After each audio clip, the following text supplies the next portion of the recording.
اللہ کے رسول فرماتے ہیں جو جنت کی خوشبو سے بھی محروم رہے گا اور جہنم اس کا ٹھکانہ ہوگا ماں باپ کا نافرمان، جو ماں باپ کی نافرمانی کرے۔ آج سرکار غریب نواز کا جشن بھی ہے۔ غریب نواز کے ملفوظات سے ایک بات پڑھتا ہوں۔ غریب نواز فرماتے ہیں رضی اللہ عنہ کہ اللہ کے رسول کی حدیث میں نے پڑھی کہ قیامت کے دن ایک بندہ لایا جائے گا اور اس کی نیکیاں پہاڑوں جیسی ہوگی، اور جب میزان پر اس کی نیکیاں رکھی جائے گی تو نیکیوں کا پلڑا بھاری ہوگا۔ وہ سوچے گا کہ میں نے کتنی نیکیاں کی، اس نیکیوں کی وجہ سے انقریب جنت میرا ٹھکانہ ہوا چاہتا ہے۔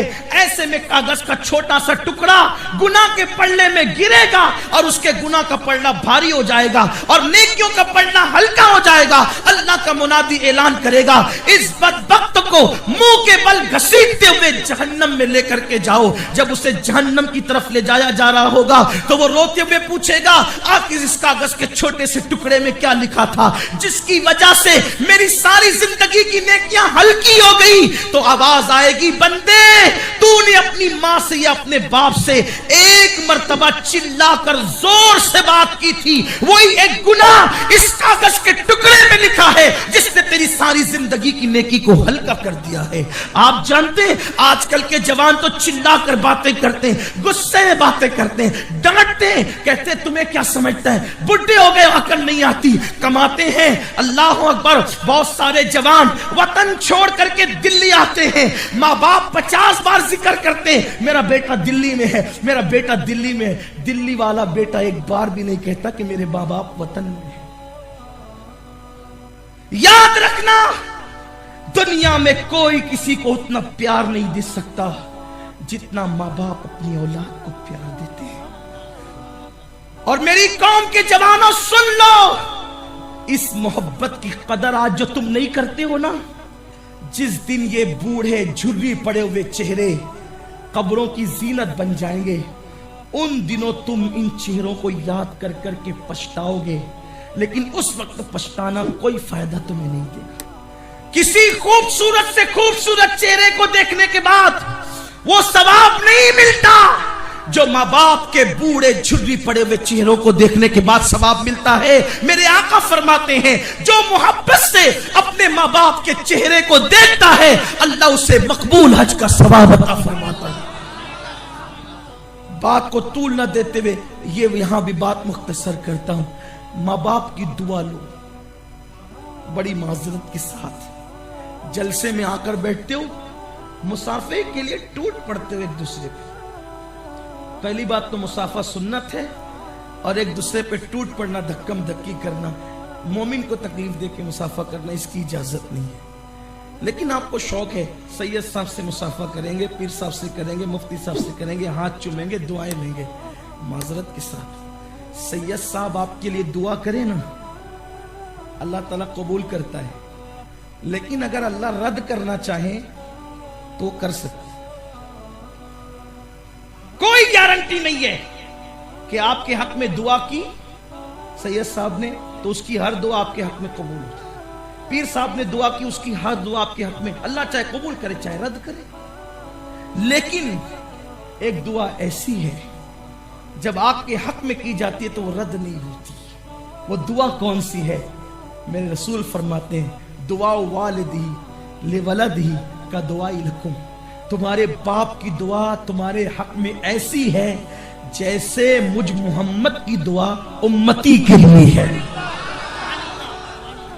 نبی رحمت کی دعا کبھی رد نہیں ہوتی۔ حضور نے کہا تمہارے باپ کی دعا تمہارے حق میں نبی کی دعا کی طرح ہے، یعنی کبھی رد نہیں ہوتی۔ جب کوئی ماں اپنی اولاد کے لیے دعا کرتی ہے تو اللہ اس دعا کو رد نہیں کرتا، اللہ قبول کرتا ہے۔ آپ سب کی دعا لیتے ہو، ماں باپ کی دعا کیوں نہیں لیتے؟ سب کی دعا بعد میں کام کرے گی، پہلے ماں باپ کی دعا کام کرے گی۔ فرمایا میرے آقا نے پوری کائنات کسی کے لیے مل کر دعا کرے، اکیلے اس کی ماں بد دعا کرے، کائنات کی دعا رد ہوگی، ماں کی بد دعا قبول ہوگی، اور پوری کائنات بد دعا کرے، تنہا ماں دعا کرے، کائنات کی بد دعا رد ہو جائے گی، ماں کی دعا قبول کر لی جائے گی۔ ہمیں کسی کا خوف نہیں ہے، اگر سر پہ ماں باپ کا سایہ موجود ہے تو، ان کی دعائیں موجود ہے تو، کائنات کا سب سے مالدار انسان وہ ہے جس کے دامن میں ماں باپ کی دعا موجود ہے۔ اس کی وجہ یہ ہے کہ ماں باپ کی دعا کی برکت سے جب خدا مل جاتا ہے تو ماں باپ کی دعا کی برکت سے کیا نہیں مل سکتا۔ حدیث پاک میں آتا ہے ایک مرتبہ حضرت موسیٰ کلیم اللہ علیہ السلام چلتے چلتے تھک گئے تو حضرت کلیم نے اس کی اللہ تھک گیا ہوں، سواری کا انتظام ہو جائے۔